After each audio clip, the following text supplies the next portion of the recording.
Hello everyone, mayong hapon.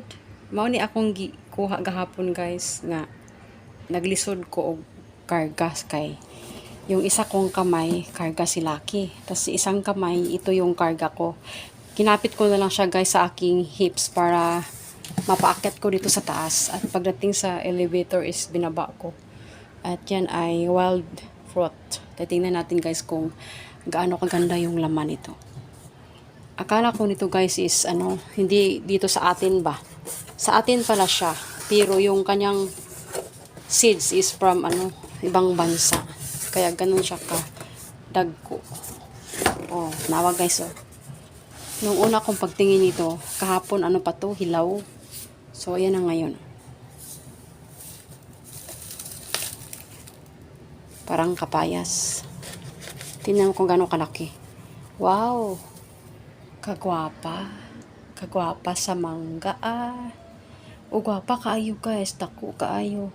So lami siguro ni kanon nga ani ba ta good food parang apple or hindi ko alam kung palambutin pa ba siya ng todo gaya ng nabibili natin or nakain natin na malambot.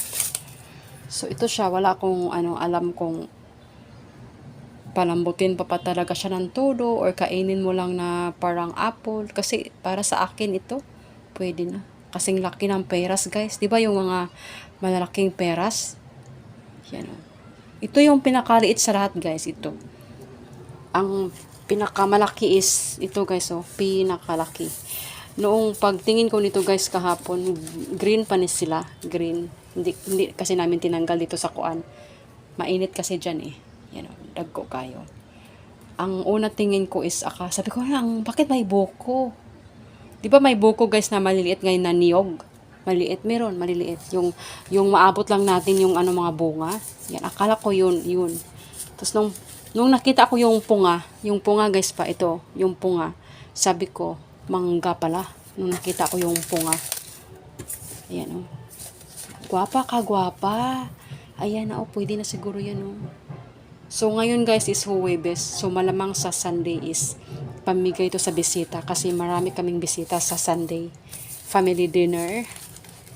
Hindi naman ito maubos sa kanila lahat guys. Kasi dalawa lang sila at saka hindi mahilig sa prutas. Yan, green pa. Kaya malamang ito sa Sunday pamigay sa mga kapatid niya. Yan. Kasi kahit guys sa isang 12 na tao, kayang siguro bubuksan ko lang nito sa Sunday is 2 sa 12 na tao na bisita kasi hindi naman yan sila matakaw. Yan. Hindi yan sa matakaw sa prutas guys. Kunti-kunti lang pero hindi isang peraso. Yung hindi isang klaseng prutas. Aganda diba? Green pa yung 2 yung green. Hindi sa Sunday na to sa Sunday hinog na kasi na ngayon tayo eh. Huwebes. Siguro masarap nung kainin oh. Parang apple talaga ba yan. Tako kayo no. Ganda. Napakabigat nitong karga, nakatawa. Tinawanan ako ng guard. Kasi nga, nahirapan ako ba kaysa biruin mo yung isang ganyan na kahon. Nilagay ko sa hips ko. Tapos, karga-karga ko puntang elevator kasama ko yung alaga ko. Kasi yung alaga ko guys, basta tumunog yung telepono, alam niyang may delivery is nangangawa na yan kasasama. Gaya ngayon, tumawag yung driver, ipababa yung susi.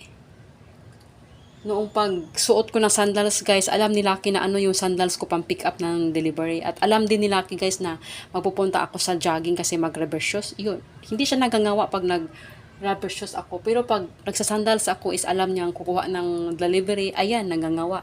Sasama ko na naman. So yun. Ganyan ka ganda ang mangga guys na aming kuha. Sana yung kakainin nila yung isa nito, dadalhin ko yung buto sa sa amin.